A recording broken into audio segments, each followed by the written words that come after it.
indigenous sources of knowledge that's going to be happening in Hall 2. Thank you very much.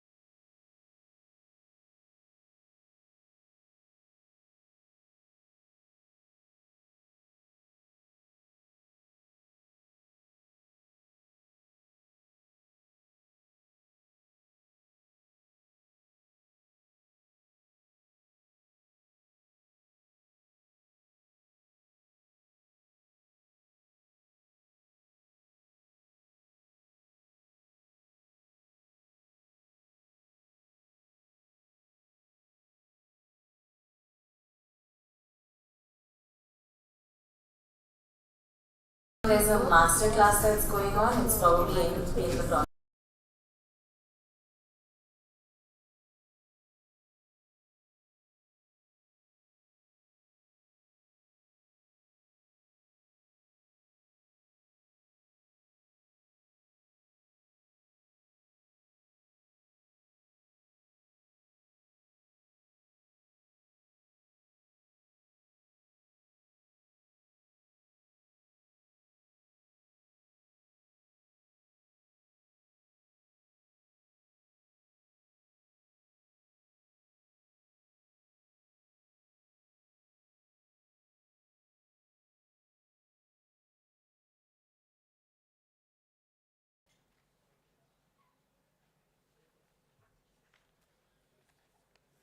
Just give a minute.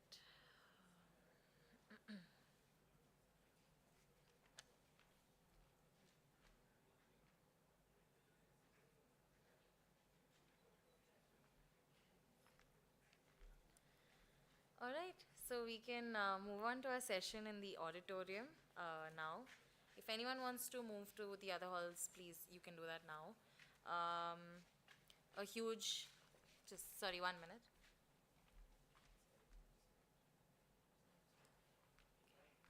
So, since everyone's scattered, if everyone could move to the front, it would really help engage with the speakers as well.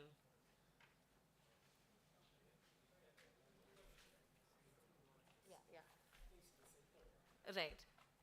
Yeah, it'll be really helpful if everyone at the back could just move into the central area. I know there's a post-lunch slumber happening. Uh, and I don't want to make you do the stand-up, sit-down exercise.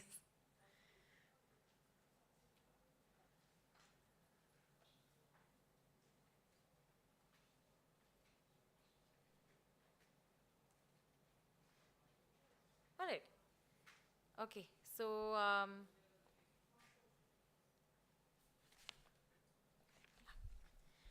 all right, thank you so much again, Nitya, for that very immersive experience. I hope if anyone wants to reach out to her can after this session. So we are now going to be deep diving into a session to understand how existing infrastructure can be made water positive. So I'd like to invite our moderator, Mr. Siddharth Desai. He's the managing director at Kishore Pumps with over a decade of experience with government, ministries, departments, municipal corporations, industries, and many stakeholders focused in the water and sewage sector specifically. He'll be joined by three expert panelists. So we have Mr. Somalendra, who's the partner and global infrastructure water lead at KPMG. We have Shiny Samuel, who's the counselor for Greenco and Environmental Services at CII. And we have Mr. Ankit, who's the director at Ratas Enviro Solutions. So the stage is all yours, Mr. Desai.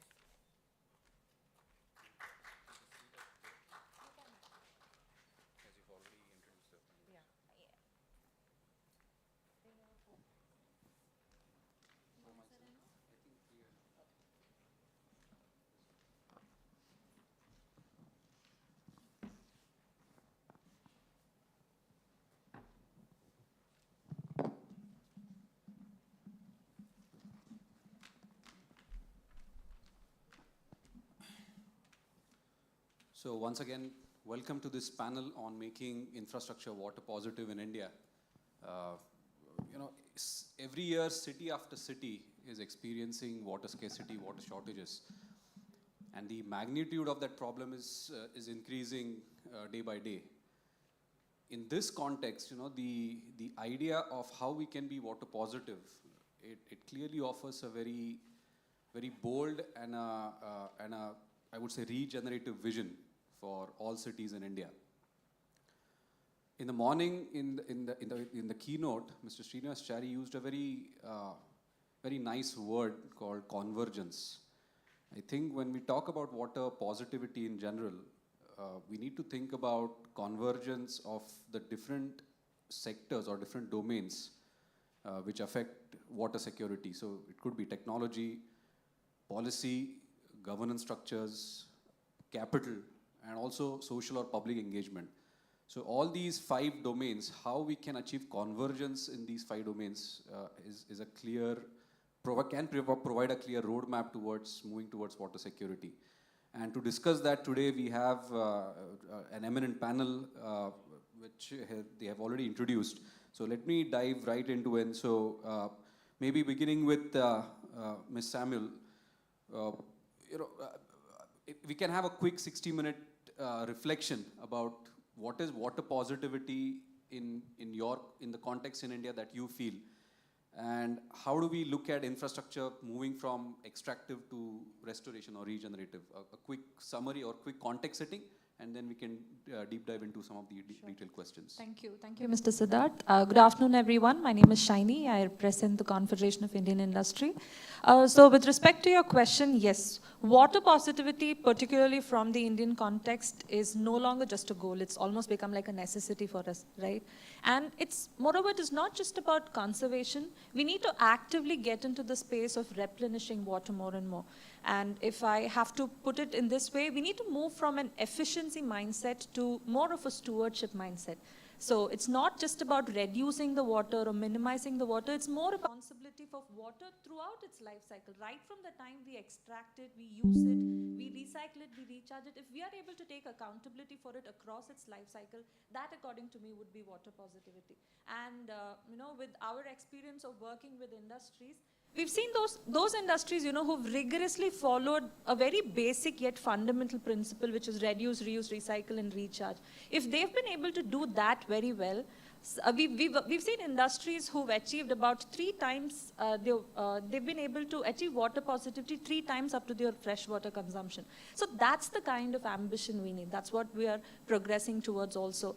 And, with more than about 60% of our Indian districts already under water stress, it's very critical for our infrastructure to move away from being, it's not enough if it's just less extractive, but it has to become more and more regenerative. So those were my initial reflections there. Thank you. I think the point you made about moving from an efficiency mindset to a stewardship mindset, I think that's going to be key, because ultimately it's going to be a community-led, community-driven initiative that we need to look at. Mr. Magan, your views? So it's nice that today we have a topic called water positivity. And nowadays, water positivity is a necessity. And this must be followed by every, whether we are talking about industry or infra, it should be followed at every step. And other than 3 R, 1 R, which is very important, is that one should respect water. So that is the kind of knowledge that everyone, after watching this film, I think this film should be shown at various platforms and people should understand the major objective. And nowadays, when many cities, as ma'am said, many cities where water crisis is going on, especially cities like Bangalore, where we were about to face day 0, water positivity is very important. One should understand more about water footprint, how we are directly or indirectly using water in a particular activity or in a particular product. So water footprint is very important and which should be understood by everyone. Okay. Mr. Ghosh, your opening comments? Yeah, thank you for the question. So in my view, I think this is a journey from efficiency to moving towards water positivity. But all the three components that we spoke about are very, very necessary. So efficiency, when we are talking about, it's actually for the users. Whoever is using water, they should be more efficient in using it. The moment we involve other stakeholders, and between them we try to manage water better, we come to reuse. So somebody is using, somebody is reusing. And when somebody from outside the system tries to invest and replenish, then the replenishment concept and the stewardship comes. So it's basically three concentric circles, one level to going up to the higher level, and all these three are important to lead us to water positivity. So, having set this context about how we should think about water positivity, as I mentioned, we would like to deep dive into some of the specifics of water positivity. Now, to begin with, how do we define water positivity? What are the metrics of water positivity? How should we look at that? And I think one of the first aspects to look at that is to know how much water is being, or rather look at the water balance. So Well Labs, in fact, has done a wonderful study for Bangalore city as a whole, wherein they have mapped the water that is coming into the city, water that is extracted within the city, and water that is leaving the city. So these kind of water balance studies are required to other parts of India as well. But to go into a specific metric, being a part of CI, and I think a lot of work is done by CI the CI Trivedi Water Institute also does a lot of work. So how do we define water metrics for, let's say, buildings or industries? How do they need to start thinking about water positivity when they what is the beginning of the journey, if I were to put it that way? So I represent CI's Center of Excellence in Energy and Environment. We call the Sorabji Godrej Green Business Center. We're based in Hyderabad and we work across the country. So two of our major initiatives that came well ahead of its time is the Green Building Certification. I'm sure all of you have heard about the Indian Green Building Council. That is from CII, and that is specifically for buildings. And whereas the Greenco rating system is something that's specifically for industries. So both of these frameworks actually laid down the requirements of how an industry should be, how a building should be as far as environmental parameters are concerned. So I'll talk about two frameworks that we follow and what kind of matrices we follow in the framework. The first one being the Greenco rating system. The Greenco rating system was developed by CII. It's an environment-specific rating system. We have about 10 different parameters with which we work, assess companies. So starting from energy efficiency to waste management, supply chain, products to a chip. So several aspects that we cover, and water management is one area for which there's about more than 15% weightage which is allocated. That signifies its importance, right? So even before moving to your question, Siddharth, of what should be the matrices, there are, I think, two fundamentals that every company, every industry, every building which needs that need to focus on. And it might sound very simple, but our experience of working with a lot of industries, people don't even do that. The first one being 100% metering. So 100% metering of your sources and 100% metering of your consumption nodes, something as simple and as basic as that is not covered in many cases. Once we're able to address that, a lot of our data gaps gets addressed right there. So once we have the metering in place, the next thing that we emphasize on is a detailed water balance diagram. That's like a blueprint that we have, right from what goes into your system, where it goes, how it leaves, what is the leakage, everything gets addressed in the water balance diagram. So even before moving to matrices, for anybody who would just like to start their water neutrality or positivity journey, these are the two things that they need to look at. But going forward, how do you go about setting the matrices? What we say is start off with a baseline assessment. And your baseline assessment is not just the fresh water that you consume. Try to divide your water consumption as the water that goes into your process, the water that goes into your domestic uses. And particularly industries also have a lot of green spaces. There's significant amount of water that goes into gardening as well. So if we are able to bifurcate our water consumption into the different consumption nodes, and apart from looking at the absolute water consumption, if we are also able to look at intensity water, right? The water that is consumed for every ton of product I make, or for the water that I consume for every person that occupies space in my building, for every square meter of area that I use water for gardening. So all of these are certain matrices companies can definitely look at. So, but this is from the consumption point of view. But going forward, if companies have to look at water neutrality and water positivity, companies should also look at matrices for rainwater harvesting. What percentage of the total potential have you been able to capture? That is a very solid matrix for us to monitor. And another standout feature as far as Greenco is considered is we introduced this requirement of water augmentation beyond the fence. Greenco rating is more than 14 years now, and we've brought this requirement much earlier. So companies, especially our gold and platinum rated companies, would not have achieved that level if they'd not met this criteria.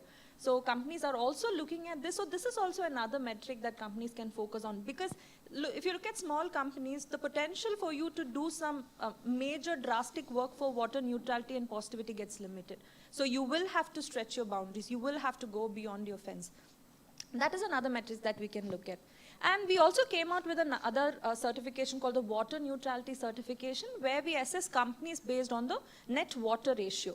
So that is a ratio between the consumption and augmentation of water for every company. And depending upon the net water ratio, companies move from one level to the other. So such kind of frameworks and matrices help companies move beyond the base level and continue to perform better. It gives them a motivation and encouragement to do better. Just a quick follow-up with you on the same one. Is there any thinking behind water credits that is happening either at CI level or at any of the governmental level, state or center, which you have come across? Currently not explicitly, but we've also been working with Niti Aayog on certain projects where we are making some suggestions on policy intervention. So these are being considered, yes. Okay. Great. So that provides a good framework as to how we should start thinking about water neutrality or going forward water positivity as well. Now, diving into some of the specific focus areas, when we talk about water positivity, there are 3 or 4 areas that we think about immediately. One is how do we reduce the consumption, or how do we be mindful consumers of water? That is, how do we increase the water use efficiency? So that's one area. Second is how do we look at our groundwater management, because be it an industry or even at a city level, there are substantive uses or substantive consumers of groundwater. Then third is how do we look at the wastage and the leakages. And the fourth is how do we look at the circularity, which we have already discussed in one of the previous sessions. Mr. Magan, coming to your role, your company is involved in groundwater management, particularly rainwater harvesting. So, from your perspective, the role of groundwater in water positivity or water security, how do you look at that, and what are the best practices that we need to look at? And if you can also highlight some of the success stories from your experience. Sure. So, India is the largest extractor of groundwater, and almost 25% of the groundwater is extracted by India. It is the easiest source. Aaj mera pani hai. Everyone owns this water, right? So, especially when we talk about agriculture, tier 3 cities, tier 2 cities. So, that is the easiest way. And the way we are extracting the water, we are going to second aquifer, third aquifer, it's working in a very different manner. And talking about how we can go ahead with this, I'll give you an example. We talk a lot about recycling the water and all. Rainwater is free water. During rainy season, we say that there are a lot of flood and we are facing problem. But during non-rainy season, we don't get enough rainwater. We worked with the FMCG sector where we asked them to collect rooftop rainwater. And you won't imagine, for almost 4.5 to 5 months, their whole water requirement was covered by rooftop rainwater. So imagine for 4.5 months, one industry is not extracting water from borewell. So if everyone at least start doing rainwater harvesting, it saves a huge amount of water. Plus, specifically, if we are working for societies, any area which is more than 2 square kilometers, and we do a detailed study about understanding the soil strata and all, the impact that recharge system can create on increasing the water table is huge. It has been said that if 1/4 of the industries are recharging the rainwater, then there will be no zero in a particular city. So from that perspective, can you highlight some of the success stories that companies are involved in and how they have been able to be independent of the grid, so to say, when it comes to their water requirements, Yeah. if there are such? So specifically in area like Bangalore, the cost of supply water is going up around 45 to 60 rupees per KL. So we were working for a company called Ashirvad Pipes, and there they have installed the stormwater and rooftop rainwater store and reuse system. And for almost half a year, they are using this water for the process unit. And since the rainfall pattern has changed like anything, the amount of rainfall that we used to get in a year, in a day, we are getting in a hour. So they are recharging the overflow of that water. And because of that, now they are using piezometer. The water table has also increased. It has increased by a few centimeters, but that is a great impact that they have created. That's great, very encouraging to hear that. Mr. Ghosh, your comments, and specifically if you can share your experience with regards to the non-revenue water or unaccounted for water, that is a big problem in urban India, which was also discussed in the morning. How can cities work towards reducing their leakages, also known as NRW or UFW? If you can share your views. Yeah. So I think NRW is a very important topic for our cities. First of all, we have to understand that in most of the cities, the NRW number or the percentage that is cited is fictitious number. So it's not measured. Everybody just brings some number from the years and that we have reached 40%, 30% or 50%, whatever it is. And subsequently studies have most of the times proven that whatever they thought was the number, it was actually much higher. So measurement is very, very critical. Second is, I think the whole concept of non-revenue water, now in many cities, the 100% is non-revenue because there is no water tariff. And there are metro cities in India which doesn't believe in imposing water tariff. So if that is the kind of belief and that is the kind of political culture that we have in certain parts, then that's actually detrimental to water savings and efficient water usage, because it is not creating adequate incentive for people to save water. Just to give an example, in Calcutta, there was a large program under ADB funding done by one French giant, and in one part of the city they actually installed meters. There was no tariff, but they just installed meters and rationalized the water network. And that ensured that within that area, somebody who was actually getting 500 LPCD water, his water drawal got brought down to say around 150. And people who are getting 50 LPCD got their desired or required 150 LPCD without making any investments in additional treatment. And that whole area then was able to send another 30-40% of their earlier consumption to other areas, just by saving water and rationalizing the network.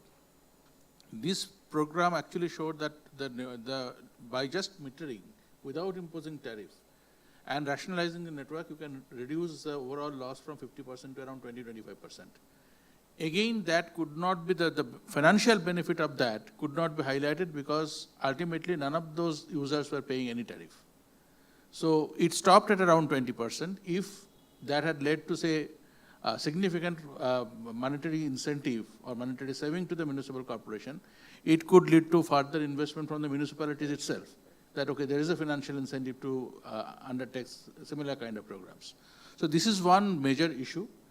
I would also think that there are, I have one or two ideas that, first of all, in many cities, now we are looking at a fresh change where they're looking for operations maintenance being privatized, and private sector is coming in to look after O&M and distribution. Some cities are taking steps in that.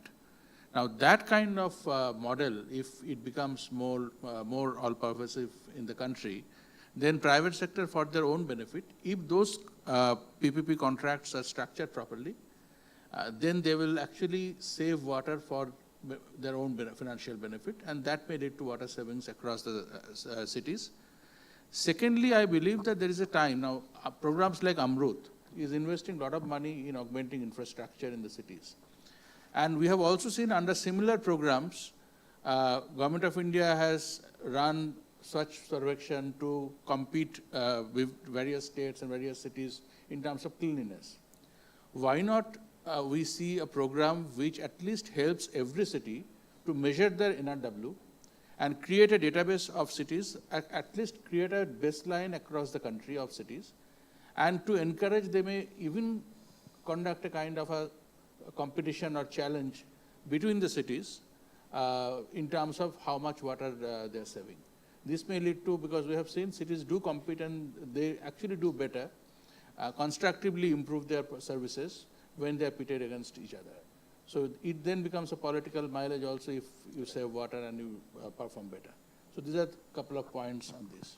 Very interesting, and this ties into what Ms. Samuel also mentioned, that you have to measure it first. I mean, what you don't measure, you can't manage at the end of the day. And you know, here the point about the good point you highlighted was about, you know, kind of creating a competition between the cities to check how, first of all, establishing the baseline or the benchmark for the water losses or the or NRW, and how this can be further improved.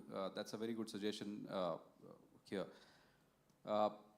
Ms. Samuel, just a quick thought about water circularity. Since coming from Greenco, you have any thoughts about how water circularity can be used as a tool for water positivity in the Greenco concept that you have, and the industry side, some of the initiatives that are being taken under that? Sure, Siddharth. So I'd like to answer this question with from examples from two industries, right? So definitely there are constraints, you know. People, while we're still talking about metering, water circularity is very far away. So water metering, then comes neutrality, then comes positivity and circularity. But despite all of these challenges in terms of infrastructure, finance, legal requirements, all of that, companies have definitely taken a lot of initiatives in this direction. I'll give you two examples just to differentiate the scale of efforts that companies are taking. One example is from Rialto Enterprises. It's a Chennai-based company. It's a small to medium-sized company. They're a supplier to PNG, right? But given their size, it's a very small, their water consumption is hardly 20,000 KL per annum. That's all they consume, right? But given that consumption, their commitment towards making their company water positivity, it's exemplary is what I should say. You know, rigorously following all possible solutions, starting from awareness creation for their employees, training and capacity building for them, 100% metering, reduce, reuse, recycle, recharge within their facility. Like I mentioned, it's a smaller facility, so they're also limited by space. They went outside their fence. They worked with communities. They worked with villages. And of all of these put together, now that company is water positive by 3 times. So that's what they have achieved. So the impact is never determined by size is what I'm trying to say. It's mostly about our intent and commitment. Now the question can be, okay, it's a small company. Their consumption is very less, so it's easier for them to achieve water positivity or even circularity for that matter. What about larger companies with higher water consumption? So definitely, as your scale gets bigger, improves, there are also a lot of constraints, but so is the potential for transformation, right? Another example is TVS Motor Company, the group, I'm sure all of you would have heard about it. We recently worked with them. All their manufacturing units in India are water positive. We rated them under the CII water neutrality certification. And their initiatives are also excellent. If I remember the number right, somewhere close to 400 to 450 different water projects they've implemented, and they're all ranging across, you know, working with villages, check dams, restoration of ponds, lakes, so on and so forth. All of this put together, and now if you look at it, TVS scale is huge. Just one plant consumes somewhere about 6-7 lakh kiloliters of water on an annual basis. That's the range we're talking about, right? 20,000 to 6 to 7 lakhs is huge. But even this company has been able to do something as drastic and dramatic as what they've done.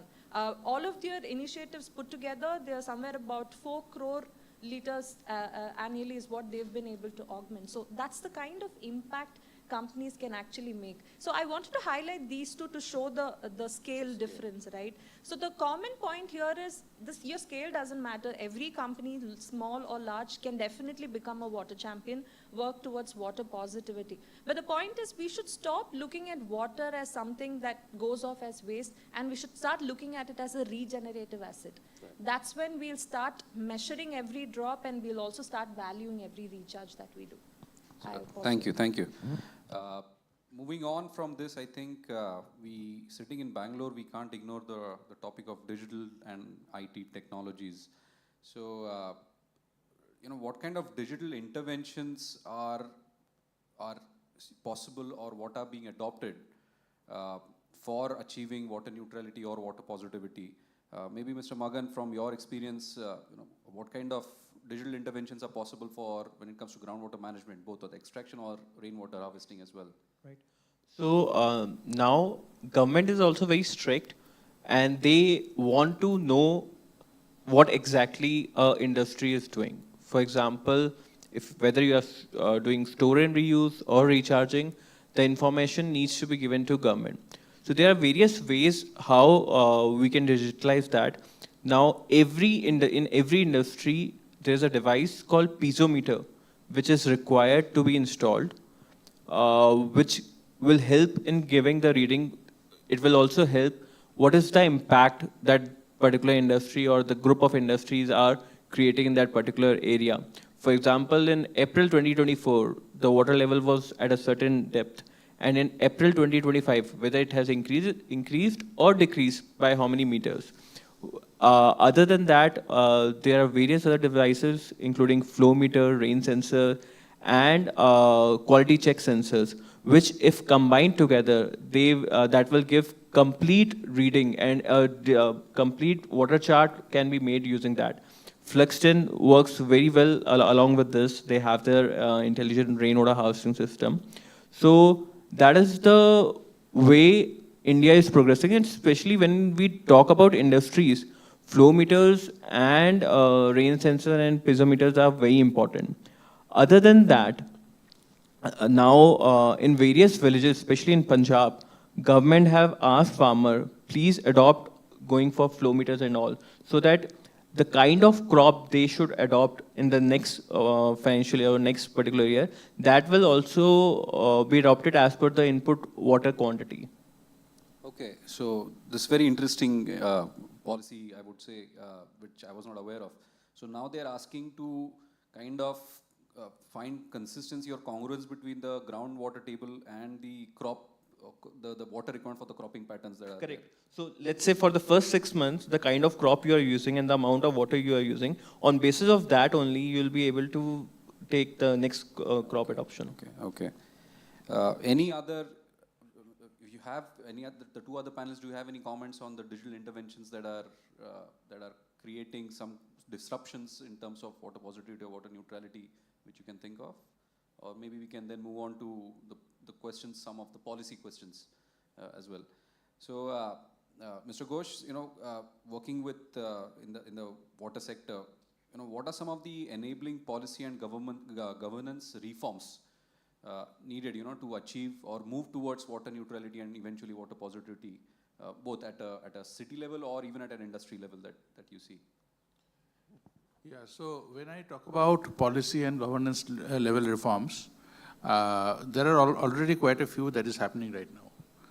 Some of them may not be completely in the public domain. First of all, there is a growing understanding or realization in government that either we were focusing a lot on industries and domestic, and all the programs that this central government has launched are focused on that. Means governments from ages have focused on industrial water usage, zero liquid discharge and other policies have been implemented. There are many good case studies where industries are actually being water positive. Domestic, there have been now programs like Amrut, which is focusing on augmentation of water supply. We are talking of 24/7 water, NRW reduction. But all these things together can save only that much. Because ultimately 70%, 65 to 70% of the country's water is used in irrigation. So there is a need for, and 10% savings in irrigation is actually equivalent to your entire annual usage of drinking water as well as industrial water. So when we think in that way, maybe government is also right in now shifting the focus more on the water resource management and irrigation water usage. So it has created now a new It was always there, but now it is trying to strengthen that.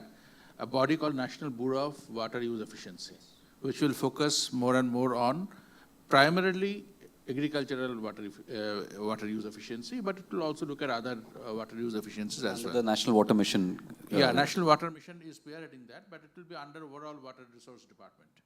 So that is one initiative.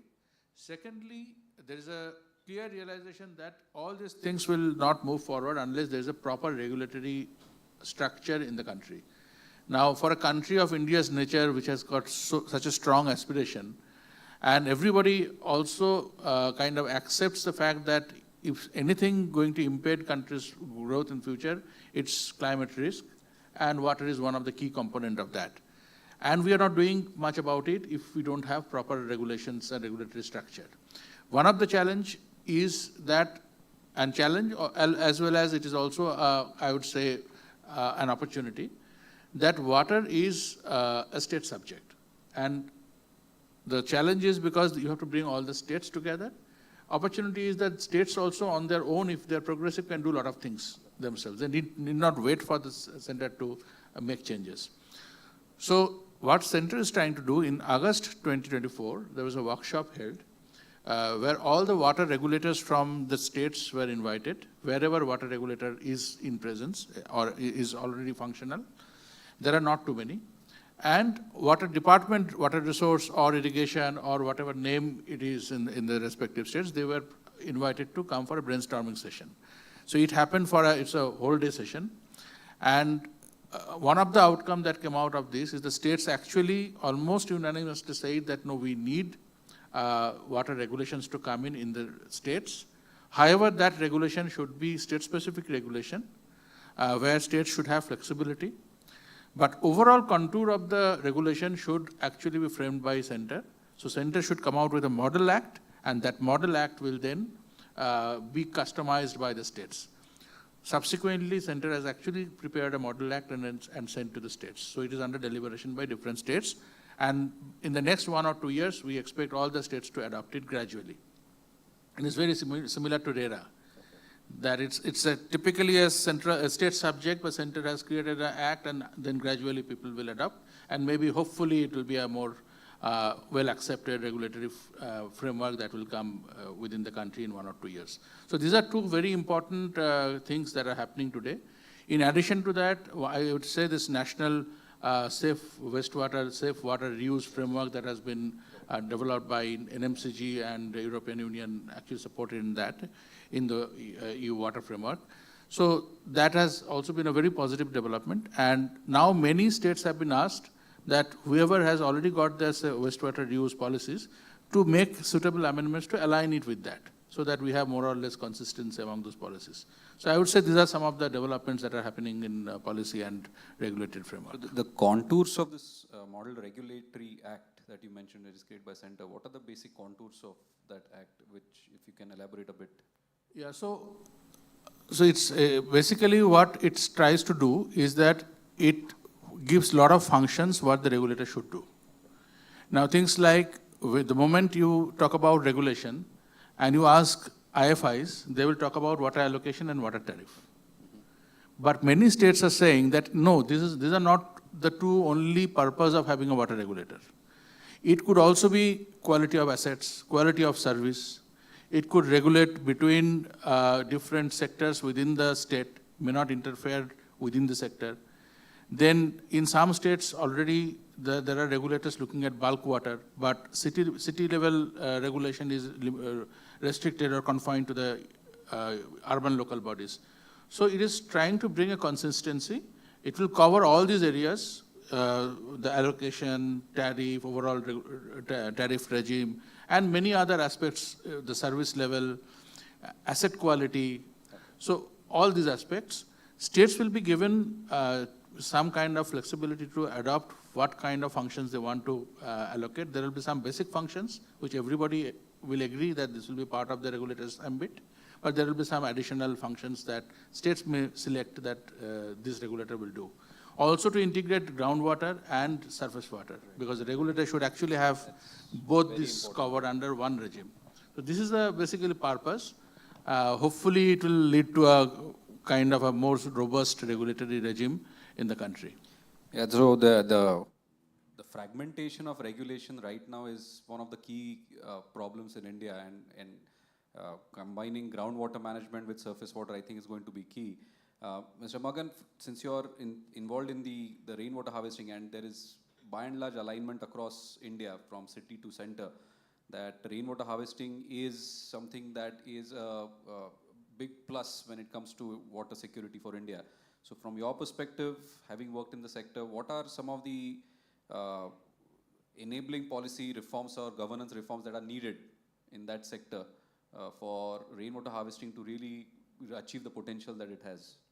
I'll first mention that there are few policies which are already there in India since long. Like Central Groundwater Board has divided India into 4 zones: safe, semi-critical, critical, overexploited.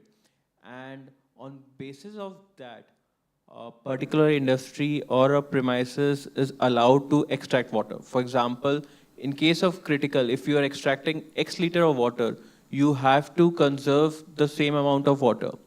But in case you are falling under overexploited, you have to recharge 2x of the water. But there are limitations. We have limited rooftop area. The number of rain showers are limited. So government has also mentioned that if you are not able to recharge or reuse the rainwater of the same volume, then you can adopt pond outside your premises. But when we, plus Ministry of Housing and Urban Affairs under Amrit Mission, they have mentioned that we need to rejuvenate the ponds and water body and step well. But they are, like, India is divided into various zones. Rainwater harvesting in northern part of India will be very different from what we do in southern part of India. Within north also, a particular area which has more sandy zone will be very good for recharge, whereas rocky strata area will be very different. And there are rules like for 1 acre, you have to make 1 rainwater harvesting pit, for 2 acre, 2 rainwater harvesting pit, which needs to be changed. Depending on the rooftop area and the kind of infrastructure we have, depending on the strata and the exact soil condition that we have, the system needs to be customized. Coming of IGBC and GREHA, the rules have changed, and the volume that we used to recharge in a particular premises has also changed. But rainwater harvesting is a scientific subject which needs to be done in a specialized manner. So more strict rules and less loopholes should be there to execute the projects. And enforcement, I suppose. It's a common thread across India. Ms. Samuels, you work with CIAD, you work with buildings and industries and in different states. Now, each state water is a state subject in India, and each state have their own policies. But do you find any kind of congruence or alignments, commonalities, convergences? Are there such things, or is there a big divergence in state to state in terms of when they think about water neutrality or water positivity? And some of your suggestions, having worked in the sector. So, like you mentioned, and also like what Mr. Ghosh mentions, water is a state-level subject as far as India is concerned. So, governance, pricing, regulations, even requirements of your treated wastewater discharge norms also vary from state to state. So, I would say it is definitely a challenge, and considering the fact that as a company, I want to have an integrated water management program or a water management system, and I'm located in different states. So how do I approach it? I have different units in different places and with different requirements. So it is definitely a challenge. And not just that, right? Not just your treated water norms, even your rainwater harvesting requirements, like he mentioned, it varies again from state to state. And some states have a mandate of doing water audits, whereas some other states will not have. Even the NOC that we have for groundwater extraction, right? That is laid out by the CGWA. So CGWA is the blanket requirement. But even that states interpret it differently. For example, if an industry is based in Punjab and Haryana, they need to get additional clearances over and above the CGWA requirements. And particularly industrial water pricing is another aspect that prevails specifically in water scarce regions like Tamil Nadu. So they use that as a mechanism to manage their demand water. So these are certain constraints that continue to prevail. But what I would like to look at it as an opportunity, particularly for states, right? At the state level, having the current gap is data gap and transparency. So if states can work on bridging this data gap and bring in more and more transparency, that kind of gives the boost to the entire structure that we are working under. And particularly for industries, if we have to look at it, one thought that we always have is don't be bound or limited to the regulatory requirements. So always have an internal water management strategy or your requirements, which is much ahead of your regulatory requirements. So we've also seen it in a lot of green co companies. They will have facilities in 5 different states. So you can't have different, your internal requirements can't be different for each of them. So they will have a standard which is much higher than every state's requirement. That way you're much ahead of your overall compliance itself, right? So these are certain opportunities that companies can look into. And as I mentioned earlier, we're also working with Niti Aayog on how frontier technologies can accelerate the green economy and help move towards the net zero target. And water is an area of focus for us as well. We are looking at how smart metering, IoT, AI, blockchain, all of this can help with moving towards water positivity and water circularity as well. So we are yet to submit the report, but the report will outline the various use cases, the enabling ecosystems where the policies also is a major aspect. It's So- very encouraging. I look forward to that Yes, report once it's released. In the interest of time, I have one last question, and then I'll open up to the audience. To Mr. Ghosh, one area which we haven't touched upon right now is the financing for water positivity. How should cities, how should industries think about financing mechanisms when they want to implement any kind of interventions or technologies, systems for water positivity? We have heard about green bonds being used by municipal corporations for financing some of the water infrastructure that they have. But from your experience, what is the landscape for financing mechanisms available and what is the trend? Yeah, so gradually, like any other country, India will also move towards more private financing in water sector. Last few years, government actually have pumped in huge amount of money in the sector. It was not so even few years back. So both in urban water and rural water, the kind of money that has been pumped in just to create assets is huge. But this has also led to some kind of complacency amongst the cities. We saw a few years back before launch of JNNORM and Jal Jeevan Mission and such programs, cities were actually looking at pooled financing concept and other kind of innovations to basically try create sustainable financing sources. Those kind of initiatives took a backseat because suddenly money became available at a cheaper rate or at no cost. But gradually states will come back to those sources. So there will be green financing, there will be other modes of financing. But one has to keep in mind that these are all creating the upfront payment. Finally, the life cycle cost should get recovered by somebody. So that has to be user charge and tariff. Unless my whole system is overall sustainable, private sector will not invest. Or government may come in with a kind of bridge financing or a kind of subsidy to make it more sustainable. But ultimately, a percentage of the overall money should be recovered in a consistent manner from the users. Now, it will not take away the need for subsidizing certain classes of users. But overall, as a system, it should be able to generate substantial resources on its own. So I think that is very critical. Apart from that, there will be other innovative mechanisms like water credit system you mentioned initially. World Bank pioneered a concept called water reuse certificate trading system a few years back. In fact, our organization was actually closely involved with WRG 2030 in creating the handbook of how to implement water reuse certificate trading system. Similar kind of innovative concepts, market-based concepts will come. In fact, WRC is also a regulation plus regime. It doesn't stop at regulation. It is actually something beyond regulation. So such kind of mechanisms will come. But the basics has to be very, very clear. There has to be regulatory structure and proper tariff regime which is enforceable and a reasonable amount of collection efficiency in every state. Whatever is the tariff decided, at least the citizen should be willing to pay. So that is the kind of basic framework that is required to make the whole water sector sustainable in the country.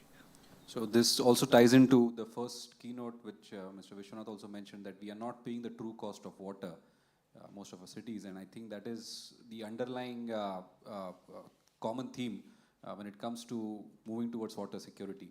I would like to open up for any questions which the audience may have. Yes.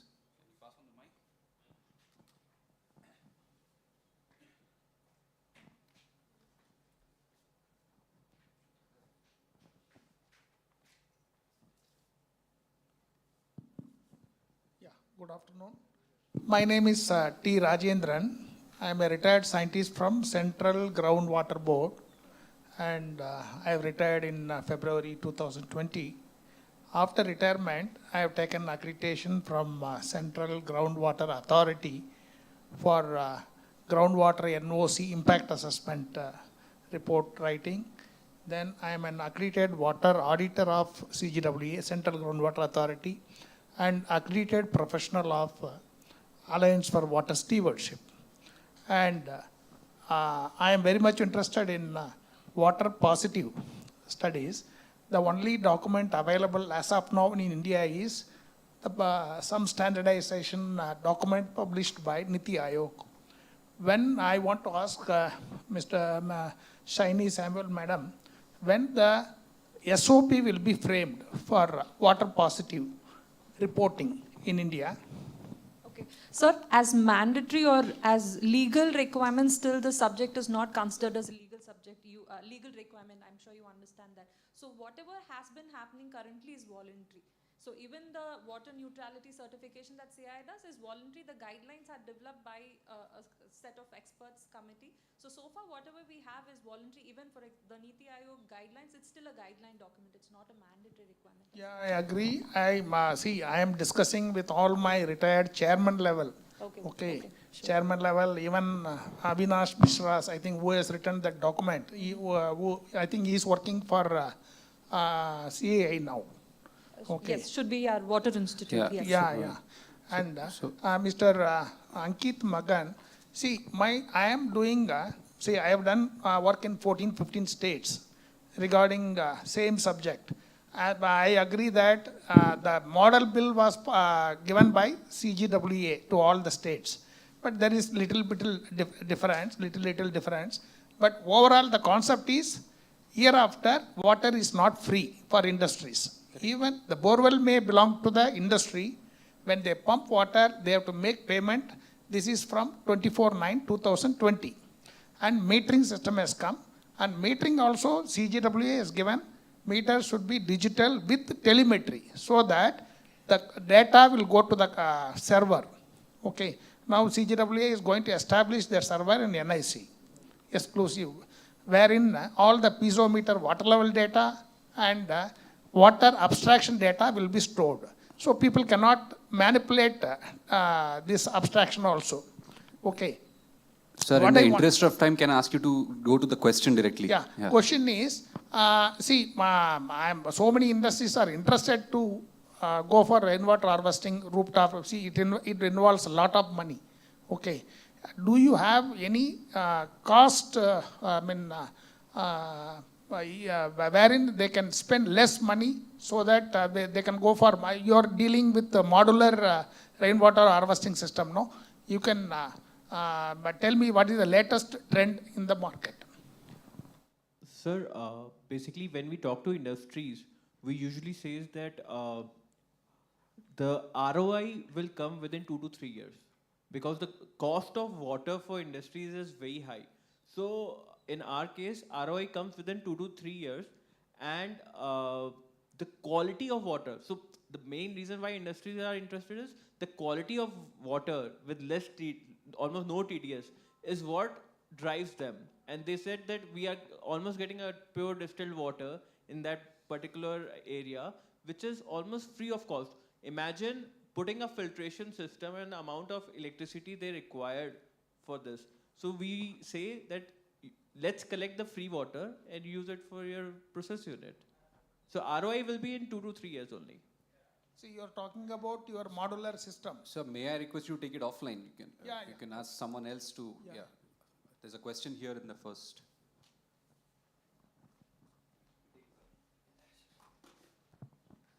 Good afternoon. My name is Arjuna, and I work as a researcher at Well Labs. The question I had was about when you are doing water balance assessments and you're thinking about water positivity. So we are working on a research project where we are looking at a basin level. So at the Krishna basin level, where there is a lot of water abstraction happening for agriculture. There's a big canal infrastructure project, bringing in water for paddy farmers.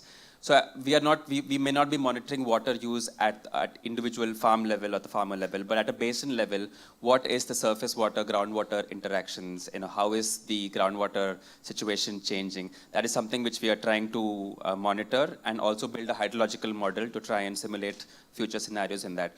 But the point in my mind was, so when such kind of hydrological models are able to, simulate surface and groundwater interactions, are there use cases for these in private sector, in industries, or is it essentially with only the government that you can have conversations about these? Can you think of use cases for these in your experience? Yes, sorry, I didn't get your name, but yes, your work, hi Arjun. So your work is very impressive, but what I would say is, no, it's definitely not restricted only to the government. The industries are definitely recipients to what you're doing.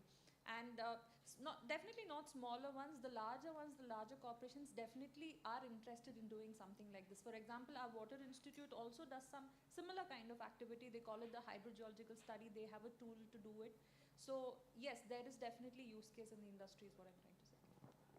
There are few PSUs where they are dependent on water. They are also doing this. I think, do we have time for one last question?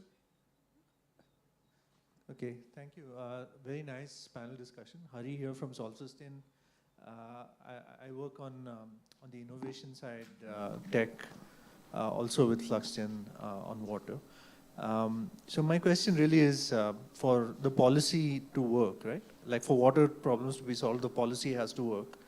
And some of these policies will work only if their technological support works, right? Like somebody was saying blockchain or metering. Like metering is really basic tech, but that's where we are. And I just wanted to know if innovators in the country, right, want to build tech which enables policies to work. How do we accelerate this? Because it seems to be pretty slow to me, and there are reports and working groups, and I respect that greatly. But for excited young people who want to solve problems, and for example, the water credit system, right? How do we do this? How do we get pilot projects, funded for this? And do we write a proposal? Is it easy? Is it hard? And, don't you feel that a great deal of innovation is required to make the policies work? What is your opinion? Thank you. Yeah, I think it's a very, very pertinent question. There are a lot of use cases currently where startups and innovators are having solutions, but how to test that? It's not only digital innovation. Even things like nature-based solution, when there are new ideas or new technologies coming up, and typical government procurement needs certain X number of years of use cases or past precedents of using it somewhere, which also impedes sometimes use of those technologies. But growingly, one trend we can see is that in many technologies or in many tenders, you will find technology neutrality is gradually getting built in. So that means government is looking at innovation, and hence they don't want to bind the bidders to certain kind of technology. What is happening is that once you keep it technology neutral and make it KPI driven, then in the next stage, if it is a public-private partnership kind of structure, the private partner then comes to the market and finds out the most innovative solution. I have seen it happening in several contracts. In fact, in Karnataka also, for example, World Bank is having few cities under their city level water loss management studies. And there the contracts were given to certain concessionaire, and they then reached out to the market and explored startups and other technology providers and did their own piloting to establish which technology to be taken. So I think these are that from government side, they should not be prescriptive.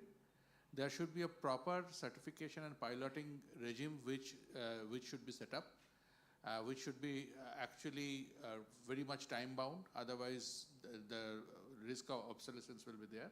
Secondly, technology neutrality in the tenders, which is gradually taking place. And third is more and more private sector participation on KPI-driven contracts, so that then private sector can reach out and explore the best technology available. I think this is the way to go to make innovation much more all-pervasive in the water sector in the country. Thank you so much, sir. Thank you. I think in the interest of time, we'll have to close the session now. So Thank you. Thank you to our panelists for these inspiring ideas. Water positivity is not just an aspiration. It is a systems transformation we need to think about, deep-rooted in equity and resilience. So let us carry forward this vision into reality through policy, practice, and everyday activities. So thank you once again, everyone, for your attention here, and thank you to our panelists. Thank you. Thank you so much again. If I could just invite Ganesh and Deepak to the stage, we'd love to give you our token of appreciation for your time and participation.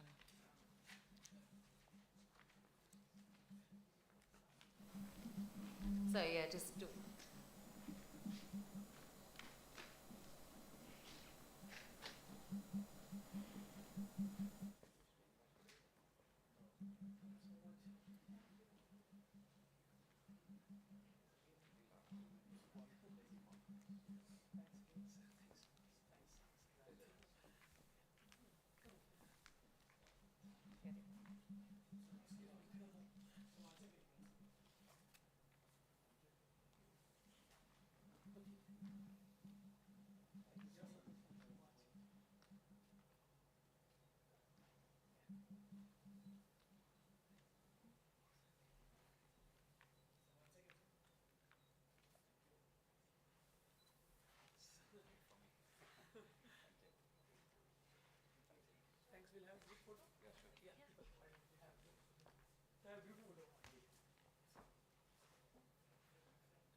Thank you. Thank you so much again for your time.